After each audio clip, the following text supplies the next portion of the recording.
الحمد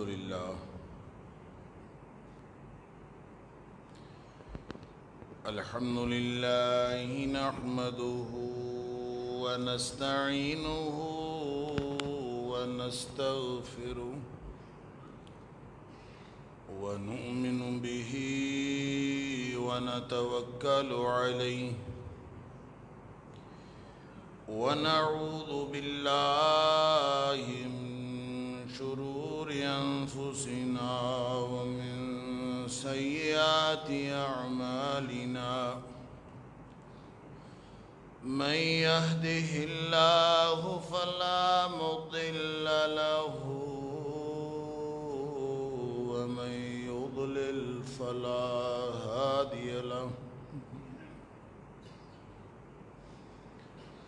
أشهد أن لا إله إلا الله وحده لا شريك له وأشهد أن محمدًا عبده ورسوله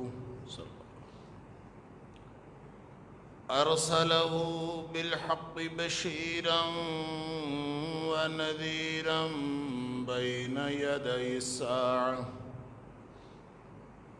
فمن يطع الله ورسوله فقد رشد واهتدى ومن يعص الله ورسوله فقد ضل وغوى فإنه لا يضر إلا نفسه ولا يضر الله شيئا نسأل الله ربنا أن يجعلنا ممن يطيعه ويطيع رسوله ويتبع رضوانه ويجتنب سخطه فإنما نحن به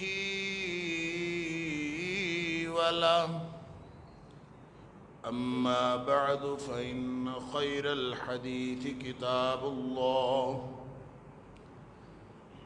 وخير الهدي هدي محمد صلى الله عليه وآله وسلم وشر الأمور محدثاتها وكل محدثة بدعة وكل بدعة ضلالة وكل ضلالة في النار فأعوذ بالله السميع العليم من الشيطان الرجيم من همزه ونفخه ونفثه بسم الله الرحمن الرحيم ومن آياته أن خلق لكم من أنفسكم أزواجا لتسكنوا إليها وجعل بينكم مودة ورحمة إن في ذلك لآيات لقوم يتفكرون۔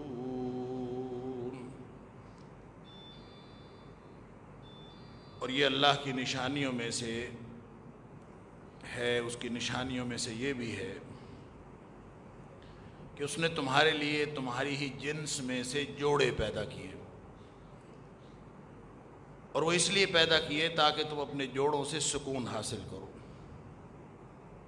اور پھر اس نے تمہارے درمیان محبت اور رحمت کے جذبات پیدا کر دیے ہیں۔ ان ساری کیفیتوں میں، ان ساری نسبتوں میں، ان سارے تعلقات میں اس قوم کے لیے بہت زیادہ نشانیاں ہیں جو قوم فکر کرنے والی اور غور و تفکر کرنے والی قوم ہو۔ صدق اللہ العظیم۔ اللہ کریم نے انسان کو جس طرح کی فطرت دے کے اس دنیا میں بھیجا ہے وہ معاشرتی نوعیت کی فطرت ہے۔ وہ تنہائی کی، علیحدگی کی، الگ بیٹھ رہنے کی یا دنیا سے قطع تعلق ہونے کی فطرت نہیں ہے۔ کوئی شخص کہے کہ میں تنہائی پسند ہوں، یہ اس کی وقتی کیفیت یا وقتی جذبات تو ہو سکتے ہیں، یہ کسی انسان کی بحیثیت مجموعی فطرت ہو نہیں سکتی۔ یہ وہی بات ہے جس کو مغربی مفکرین نے، اور خاص طور پہ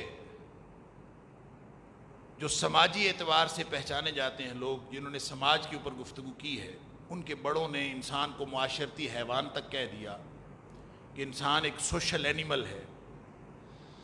تو اینیمل وہ کہیں تو کہیں، ہمیں تو اللہ کریم نے بتایا ہے کہ یہ اشرف المخلوقات ہے۔ وَلَقَدْ كَرَّمْنَا بَنِي آدم، آدم کی اولاد کو اللہ نے بڑی تکریم دی ہے، بڑی عزت دی ہے۔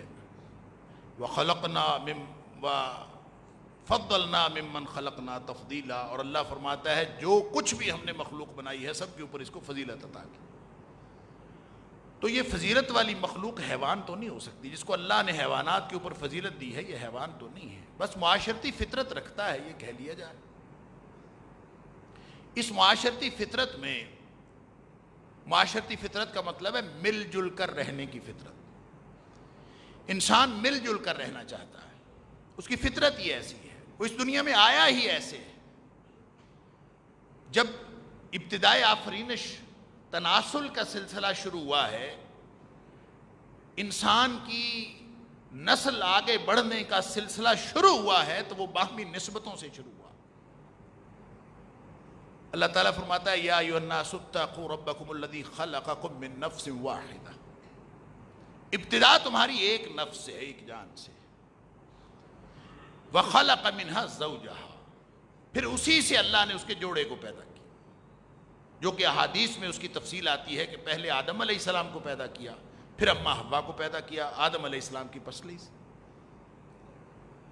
تو یہ گویا یہ جو جوڑا بنا تو یہ نسبت اور تعلق کا معاشرے کے اندر ایک یونٹ بن گیا، ایک ابتدا ہو رہی ہے۔ اور پھر اللہ تعالیٰ فرماتا ہے وَبَثَّ مِنْهُمَا رِجَالًا كَثِيرًا وَنِسَاءً، پھر اللہ نے ان دونوں میں سے دنیا میں بہت سارے مرد اور عورتیں پھیلا دیے۔ اب ان مرد اور عورتوں سے ایک تعلق بنتا چلا جاتا ہے۔ اللہ نے فطری کشش رکھی ہے دونوں جنسوں کی باہم، پھر اس کشش کو ایڈریس کرنے کے لیے اس کشش کو چینلائز کیا ہے، حرام اور حلال کا ایک تصور دیا ہے، اور حلال طریقے سے اس کشش کو پوری کرنے کا جو انتظام اللہ کریم نے فرمایا اس کا نام نکاح ہے۔ نکاح کے ذریعے سے یہ جنسی کشش کا اہتمام ہی نہیں ہوتا بلکہ ایک خاندان وجود پذیر ہوتا ہے، اس خاندان سے پھر معاشرے بنتے ہیں، خاندان معاشرے کی بنیادی اکائی ہے، اس سے محلے بنتے ہیں، محلوں سے دیہات بنتے ہیں، دیہات سے شہر بنتے ہیں، شہروں سے ملک بنتے ہیں۔ پوری دنیا کا سلسلہ اللہ کریم نے اسی طرح سے قائم رکھا۔ وَبَثَّ مِنْهُمَا رِجَالًا كَثِيرًا وَنِسَاءً، یہ معاشرت ہے۔ اب یہ جو معاشرت بنتی ہے اس میں نسبتیں قائم ہوتی ہیں معاشرتی۔ ایک فرد جب کھڑا ہوتا ہے معاشرے میں تو اس کے ارد گرد ایک معاشرتی دائرہ کھنچتا چلا جاتا ہے فطری طور پر۔ کچھ اس کے اوپر لوگ ہوتے ہیں، کچھ اس کے نیچے نسل چلتی ہے، کچھ اس کے برابر ہوتے ہیں۔ اوپر ماں باپ، پھر اس کے بعد دادا دادی، پھر نانا نانی، پھر اسی طرح اوپر تک نسل چلتی ہے، کسی کو دیکھا ہو یا نہ دیکھا ہو۔ محبت ضرور ہوتی ہے اپنے باپ دادا سے، ہمیں نام بھی نہ آتا ہو، ہمارے پردادا کو یا اس سے بھی پیچھے کسی جد امجد کو کوئی شخص گالی دے تو ہمیں بہت غصہ آتا ہے۔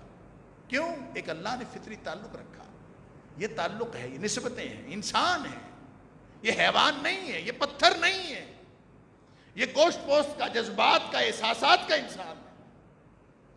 لہٰذا اسی طرح نیچے جو اللہ نے بیٹے بیٹیاں، سبحان اللہ، نواسے نواسیاں، پوتے پوتیاں، کیا تعلق بنایا ہے، سبحان اللہ۔ اور لوگ یہ کہتے ہیں،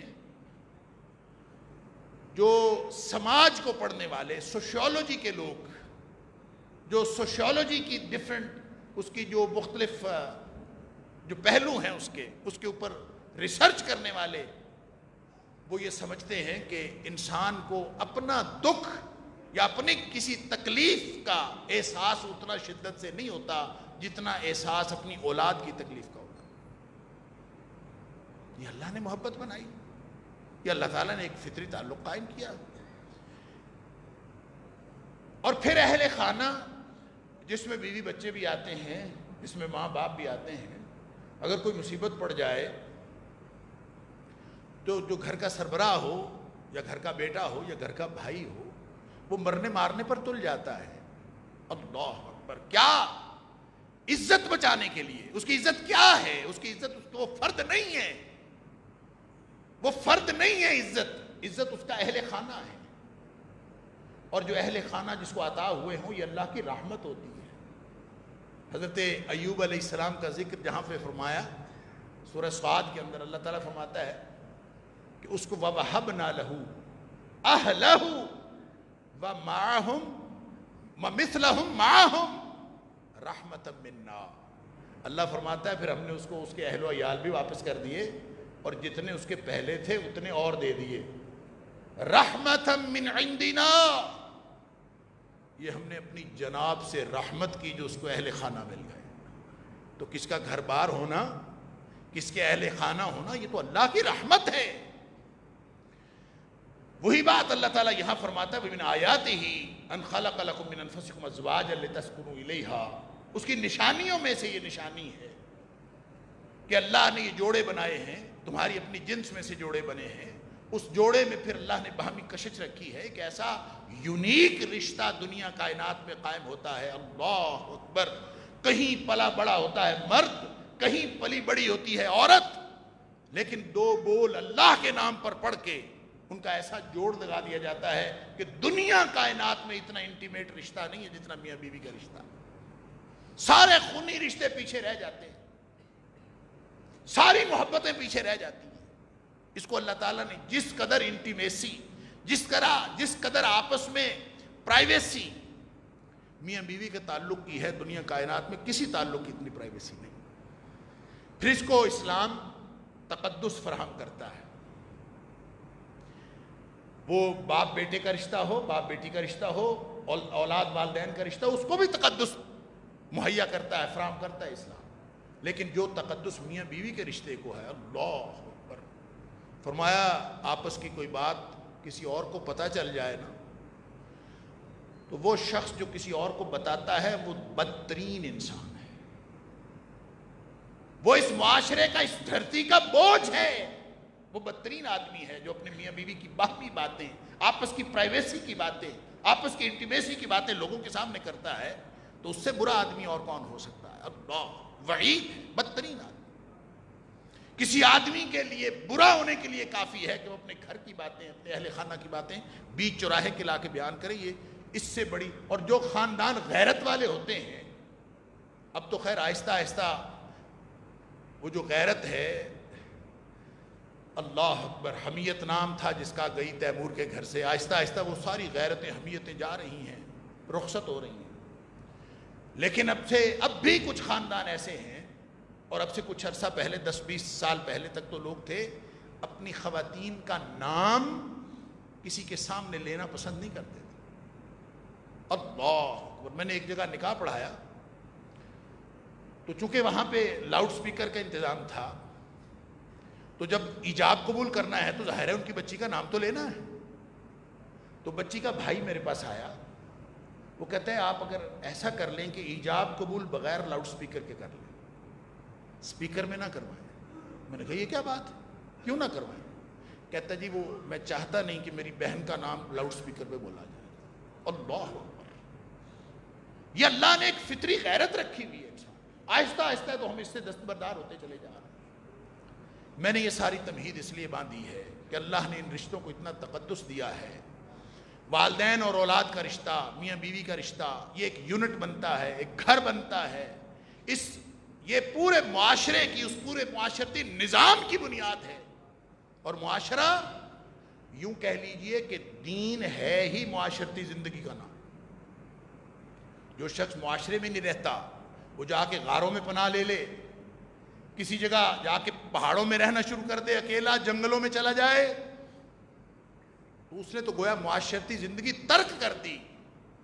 اس کو کہتے ہیں رہبانیت۔ اور نبی اکرم صلی اللہ علیہ وسلم نے فرما دیا کہ لا رہبانیت فی الاسلام، اسلام کے اندر رہبانیت نام کی کوئی چیز نہیں ہے۔ یہاں معاشرے کے اندر رہنا پڑے گا، میاں بیوی کے حقوق ادا کرنے پڑیں گے، بچوں کے حقوق ادا کرنے پڑیں گے، یہ ایک پورا نظام ہے۔ اور اس کو اس قدر اہمیت دی اسلام نے کہ آپ اللہ کا قرآن پڑھ کے دیکھ لیجئے، محدود قرآن ہے، محدود تعلیمات ہیں، 30 پارے ہیں، 114 صورتیں ہیں، 6235 آیات ہیں، یا 236 یا 234، اور اس میں نماز جو سب سے بڑا فریضہ، اسلام کے بعد جو پہلا فریضہ عائد ہوتا ہے وہ نماز، پھر وہ اسلام کے بنیادی ارکان جس میں نماز بھی ہے، جس میں روزہ بھی ہے، جس میں حج بھی ہے، جس میں زکوٰۃ بھی ہے، کلمہ توحید کا اور رسالت کا اقرار بھی ہے، اس کی تفصیلات آپ کو قرآن میں نہیں ملتی۔ معاشرتی تعلقات کی تفصیلات آپ کو قرآن میں ملتی ہیں۔ اللہ، اس کی اہمیت کا آپ اندازہ اس بات سے کر لیں کہ وہ معاشرتی تعلقات، طلاق اور نکاح کے احکام، حتیٰ کہ کسی معاملے میں اگر کوئی آپس میں لڑائی پیدا ہو جائے، جھگڑا پیدا ہو جائے، اللہ فرمایا پھر بھی ان کے ساتھ ان کی صلح کروانے کے لیے کوئی سکیم بناؤ۔ معاشرے کو کہا کہ اس میں لگ جاؤ، لڑکی کے خاندان والوں کو کہا کہ تم بھی لگ جاؤ، لڑکے کے خاندان والوں کو کہا کہ تم بھی لگ جاؤ۔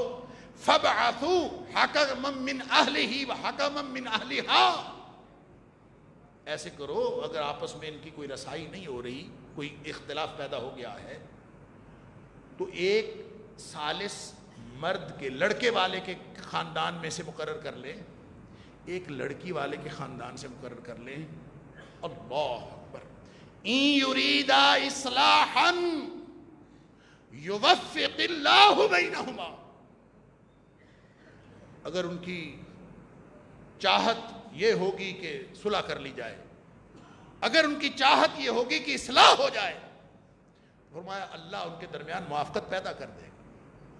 موافقت ٹارگٹ ہے، ٹارگٹ مل جل کے رہنا ہے، ٹارگٹ خاندان کو بچانا ہے۔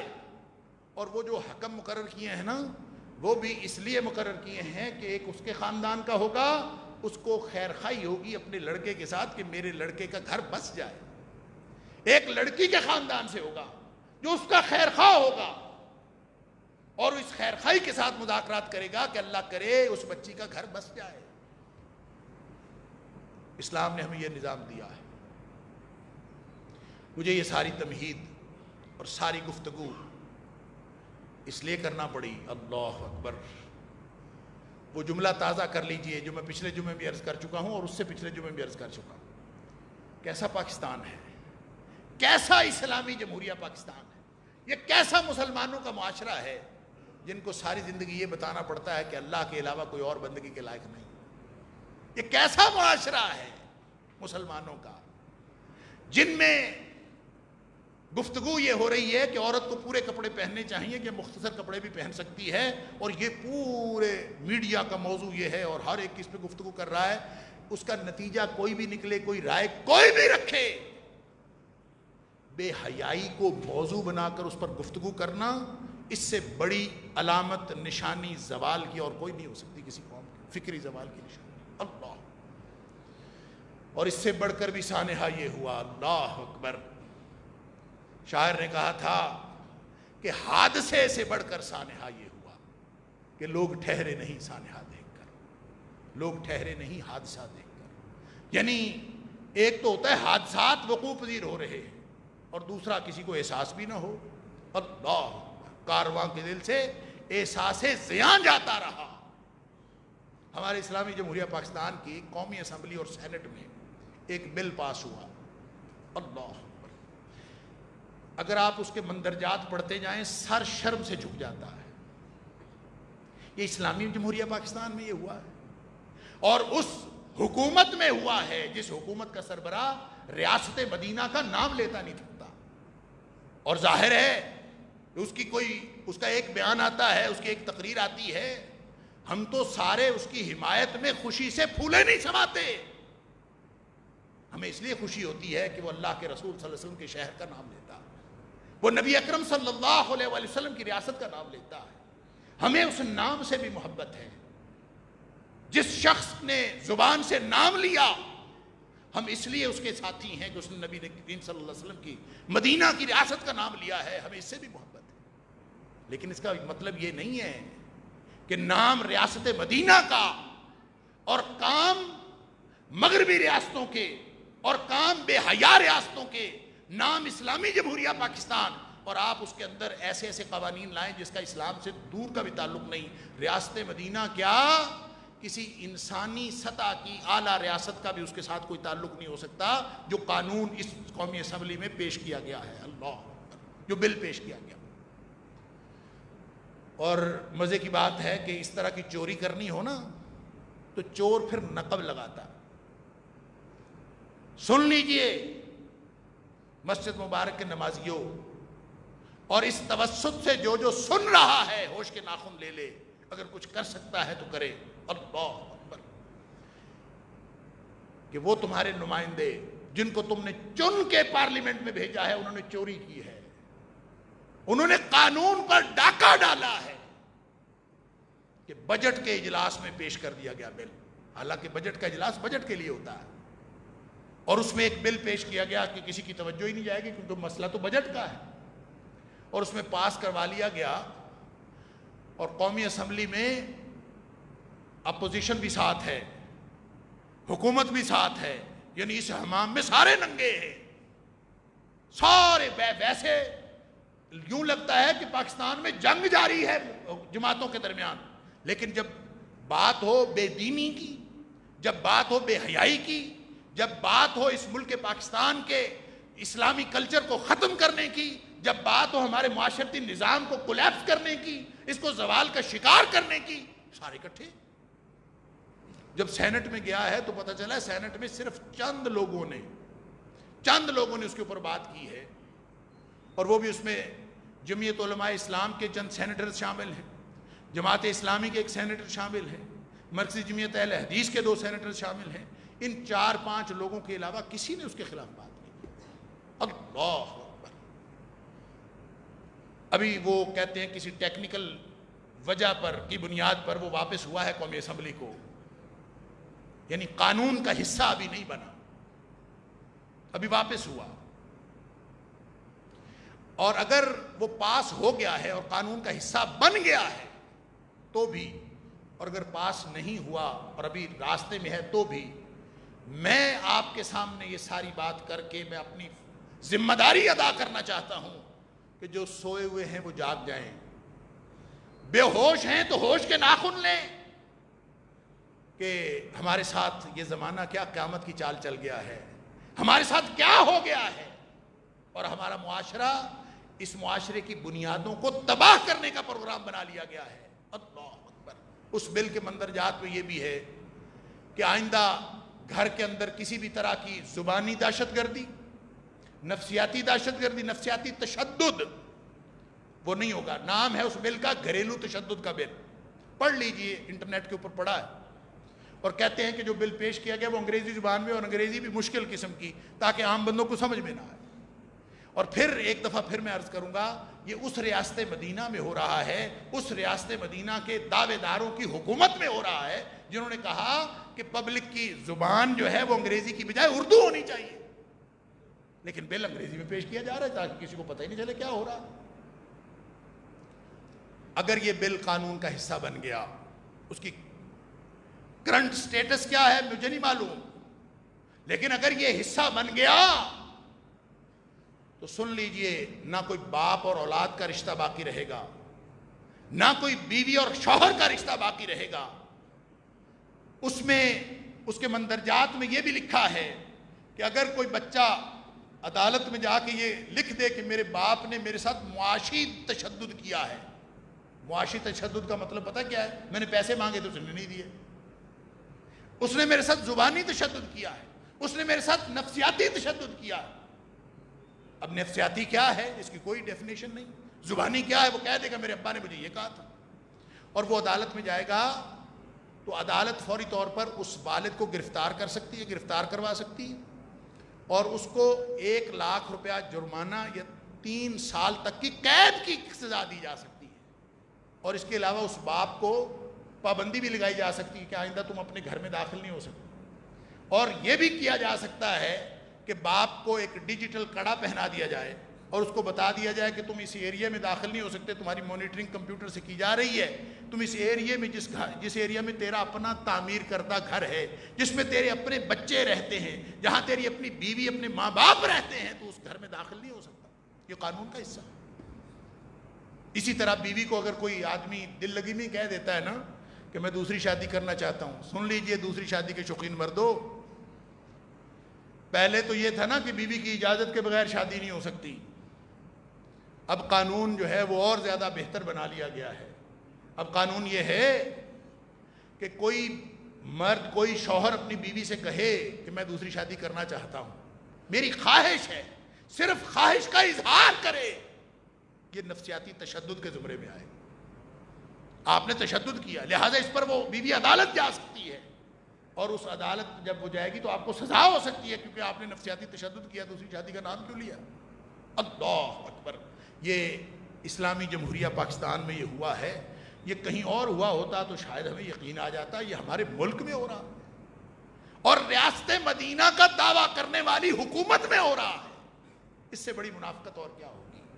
لہٰذا یہ وہ بل ہے جو اللہ کے قرآن کے بھی خلاف ہے، نبی کریم صلی اللہ علیہ وسلم کی دیوی معاشرت کے خلاف ہے، انسان کی جو فطری ضرورت اور احتیاج ہے اس کے بھی خلاف ہے، اور یہ بل یہ عام انسانی جو روایات ہیں اس کے بھی خلاف ہے، اور یہ اس طرح کا بل کوئی 1-2 سال پہلے پنجاب اسمبلی سے بھی پاس ہوا تھا، یہ اسی کو تھوڑا سا انہانس کر کے اب قومی اسمبلی سے پاس کروایا گیا ہے۔ کس کا ایجنڈا ہے، کس نے پاس کروایا ہے اور کون اس کے پیچھے ہے، فنڈنگ کس نے کی ہے، کون کون سی NGOs لگی ہیں، ہمارا یہ اس سے کوئی لینا دینا نہیں۔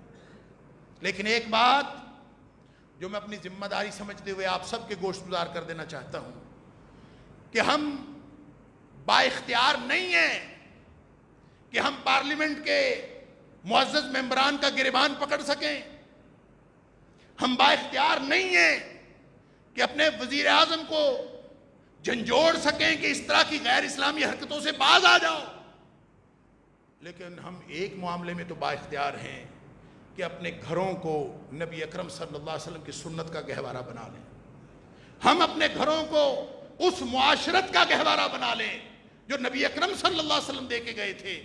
چھوڑ دیجئے آپس میں گلے شکوے کیا ہیں، اولادوں کو ماؤں سے، اولادوں کو باپوں سے کیا شکوہ ہے چھوڑ دیجئے، بیویوں کو شوہروں سے کیا شکوہ ہے یہ بھی چھوڑ دیجئے، شوہروں کو بیویوں سے کیا شکوہ ہے یہ بھی چھوڑ دیجئے، اس روایت کو بچا لیجئے جو اللہ کے قرآن کی روایت ہے، جو نبی اکرم صلی اللہ علیہ وسلم کی سنت کی روایت ہے۔ اس روایت کو بچانے کے لیے آج اگر ہم عملی طور پر میدان میں نہیں آئیں گے تو پھر وہی بات کہ تمہاری داستان تک نہ ہوگی داستانوں میں۔ مغرب اپنے ضمیر کا بوجھ وہ اتارنا چاہتا ہے اپنے چیلوں کے ذریعے سے، وہ ہمارا خاندانی نظام ختم کر کے وہ اپنے مقاصد پورے کرنا چاہتے ہیں۔ یہاں پہ منصوبہ بندی کی، خاندانی منصوبہ بندی کی مہم چلتی ہے، کروڑوں نہیں اربوں روپیہ لگا دیا جاتا ہے، باقاعدہ اس پہ وزارتیں قائم کی جاتی ہیں۔ یہ کیا مسئلہ ہے؟ شکر ہے کچھ سالوں سے خاندانی منصوبہ بندی کا نام، اس وزارت کا نام بہبود آبادی رکھ دیا، تو چلے بہبود کا اگر کوئی کام ہو رہا ہو تو اس میں کوئی کسی حد تک جواز بھی نکلتا ہے اور کسی حد تک شائستگی بھی اس کے اندر موجود ہے کہ چلیں بہبود آبادی، آبادی کی بہتری کے لیے آپ کام کریں اور آبادی کی بہتری کے لیے آپ اقدامات کریں، آپ آبادی کو ختم کرنے کے لیے اقدامات تو نہ کریں۔ اور وہ مغرب کا مسئلہ ہے، ہمارا نہیں ہے۔ مغرب والوں کو بڑا ڈر ہے، ان کو بڑا خوف ہے۔ آج کل آپ نے دیکھا ہوگا کہ اسلاموفوبیا بھی ایک بڑا سیزلنگ ٹاپک ہے، ایک بڑا ہاٹ، ایک گرم موضوع ہے پوری دنیا میں۔ اور خاص طور پہ یہ جو واقعہ ہوا کچھ عرصہ پہلے نیوزی لینڈ کے اندر، اور پھر ایک واقعہ ہوا کینیڈا کے اندر ابھی حال ہی میں، تو مسلمانوں سے جو ڈر ہے اور خوف ہے مغرب کو، اسلاموفوبیا جس کو کہا جاتا ہے، اس کے لیے بڑے دانشور سر جوڑ کے بیٹھے ہوئے ہیں، اور سارے مسلمانوں کو اس بارے میں بڑی پریشانی ہے۔ حتیٰ کہ یورپی یونین نے 2018 میں ایک آپس میں میٹنگ کر کے ایک باقاعدہ پالیسی کا اعلان کیا ہے جس کا نام ہے anti Islamic phobic tool kit, اس کا نام ہے۔ اور وہ ٹول کٹ کیا ہے؟ اس میں پورے اقدامات ہیں، پوری ایک پالیسی ہے کہ ہم نے اسلاموفوبیا کو کیسے ختم کرنا۔ اور وہاں جو 2018 میں جو بحث ہو رہی تھی یورپی پارلیمنٹ میں، اس کے اندر کچھ علماء کو بھی انہوں نے شامل کیا ہوا ہے مختلف جگہوں کے۔ تو ایک آدمی جو ہمارے جس کی نسلاً جو پاکستانی ہے اور اس وقت وہ آئرلینڈ کے رہائشی ہے، وہاں کی نیشنلٹی ان کے پاس، تو وہ بھی اس کمیٹی کے ممبر ہیں جو کمیٹی یورپی یونین نے بنائی ہے، اور اس کے اندر پاکستانی یعنی مسلمان علماء کو شامل کیا، اس کے اندر وہ بھی شامل۔ اور ان سے میری بات ہوئی 2018 میں جب یہ ٹول کٹ کا اجرا ہوا تھا، تو وہ کہتے ہیں کہ یورپی یونین میں بڑی سنجیدہ بحث ہو رہی ہے اور بہت فکر مند ہے یہ، اور فکر مند کس نقطے پہ ہیں؟ فکر مند اس نقطے پہ ہیں کہ کہیں، اب میں یہ اس وقت کی بات کر رہا ہوں کہ اس وقت ابھی نہ نیوزی لینڈ والا واقعہ ہوا تھا نہ کینیڈا والا ہوا تھا، تو فکر مند یورپی یونین اس بات پہ ہے، یہ میری بات جو ان سے ہو رہی تھی، یہ ٹیلی فون پر نہیں ہو رہی تھی، دو بدو ہم ایک دوسرے کے سامنے بیٹھے تھے، اور وہ خود اس کمیٹی میں تھے جہاں سے وہ گفتگو سن کے آئے تھے۔ تو وہ فرماتے ہیں کہ اس میں گفتگو یہ ہو رہی ہے کہ مسلمانوں کے ساتھ اسی طرح کا سانحہ نہ رونما ہو جائے جس طرح کا سانحہ یہودیوں کے ساتھ ہولوکاسٹ والا ہوا، جس میں لاکھوں یہودیوں کو تہہ تیگ کر دیا گیا تھا۔ اب اسی طرح کا سانحہ کہیں دوبارہ دنیا پہ اس دھرتی پہ رونما نہ ہو جائے مسلمانوں کے ساتھ۔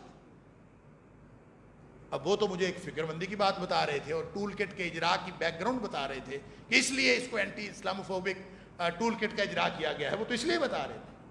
تو میں نے اسی وقت ان سے کہا کہ اس کا مطلب ہے کہ مسلمانوں کے ساتھ ایسا حادثہ رونما کرنے کی پالیسی بن چکی ہے، یہ طریقہ ہے مغرب کا، وہ پہلے پالیسی بناتے ہیں، اس کے بعد اس طرح کے اقدامات کرتے ہیں۔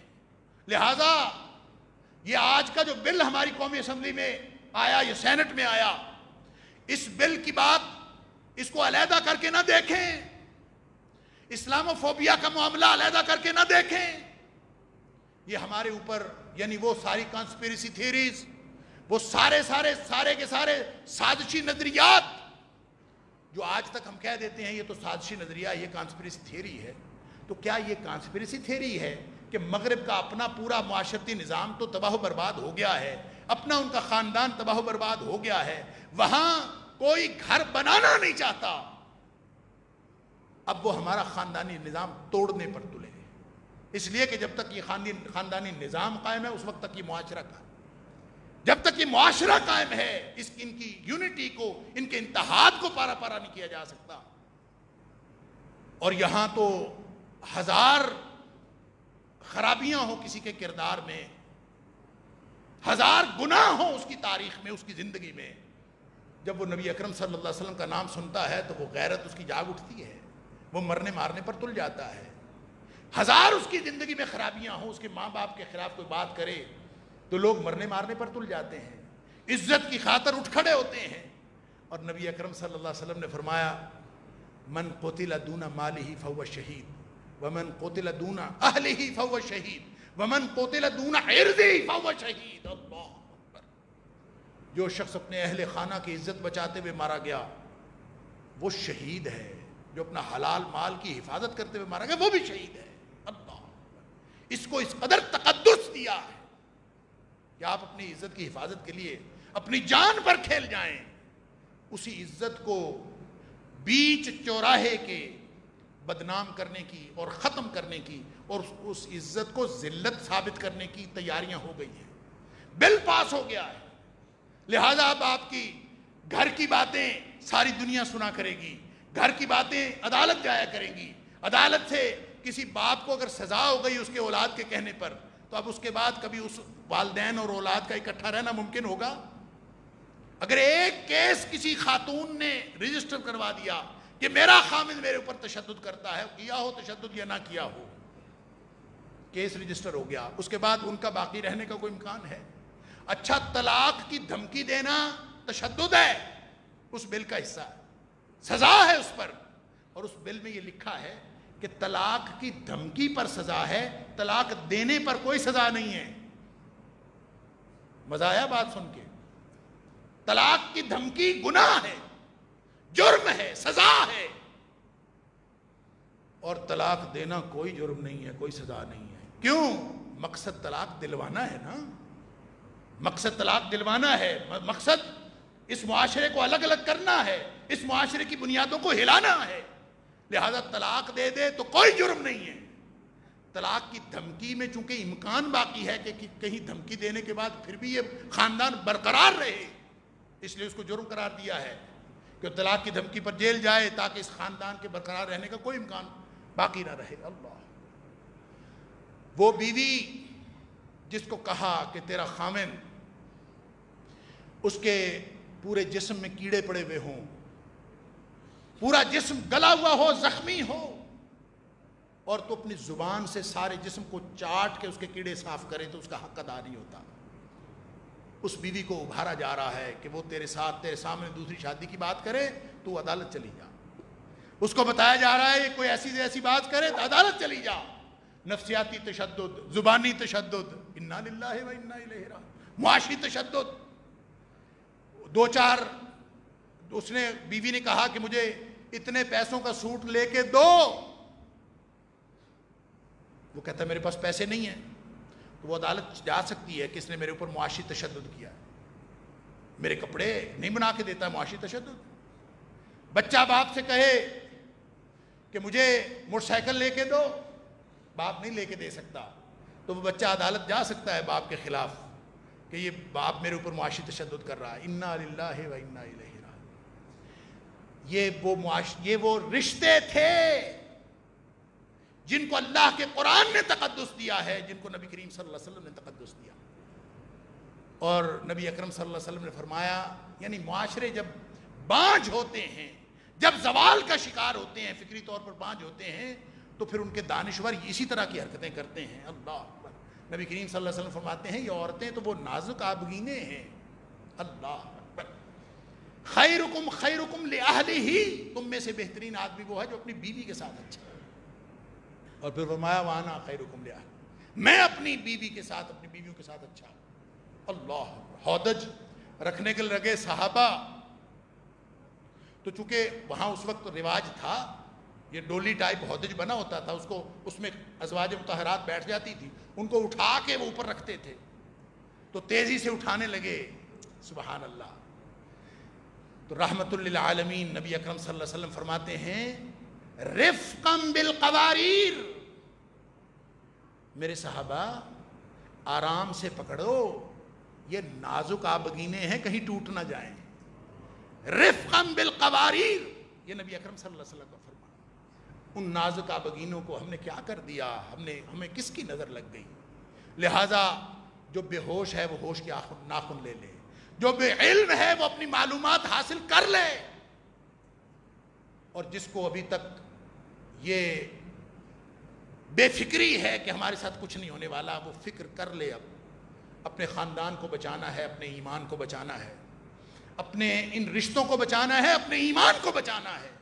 اور اس کے لیے میں نے تو کسی ٹی وی پروگرام میں بھی عرض کیا کہ انشاءاللہ مجھے اس معاشرے کو، ابھی یہ جتنا مرضی کیا کہ ذرا معاشرہ ہے، مجھے اللہ کے فضل سے اس سے نا امیدی نہیں ہے. یہ معاشرہ ایک بے دین سے بے دین گھر بھی ہو، اللہ کے فضل سے ان روایتوں سے جڑا ہوا معاشرہ، اور ہم انشاءاللہ اب اس کو پورے شعور کے ساتھ اللہ اور اس کے رسول صلی اللہ علیہ وسلم کے سارے فرامین کو اپنے گھروں میں امپلیمنٹ کر کے اس بل کا مقابلہ کریں. اور جب ہم جڑ جائیں، ہم طے کر لیں، ہم ارادہ کر لیں، نیت کر لیں کہ ہم نے اللہ اور اس کے رسول صلی اللہ علیہ وسلم کی دی ہوئی ہر روایت کو قائم رکھنا ہے اور اس کے مقابلے میں جو کچھ بھی آئے اس کا مقابلہ کرنا ہے ڈٹ کے، تو پھر مشرق و مغرب مل جائیں، دنیا ساری اکٹھی ہو جائے. نبی اکرم صلی اللہ علیہ وسلم نے یہی تو عقیدہ سکھایا تھا. ابن عباس رضی اللہ تعالیٰ کو فرمایا تھا کہ بیٹے ساری دنیا تیرے خلاف اکٹھی ہو جائے، اگر اللہ نہ چاہے تو تیرا کوئی نقصان نہیں ہو سکتا، اور اگر ساری دنیا تیرا فائدہ کرنا چاہے، اللہ نہ چاہے تو تیرا کوئی فائدہ نہیں ہو سکتا. لہٰذا میں اور آپ آج اس ایمان کی ریوائیول کر کے، اس ایمان کا احیاء کر کے اپنے گھروں کا ماحول سنت کے مطابق بنانے کی کوشش کریں. اللہ تعالیٰ مجھے اور آپ کو توفیق عطا فرمائے. وآخر دعوانا الحمدللہ.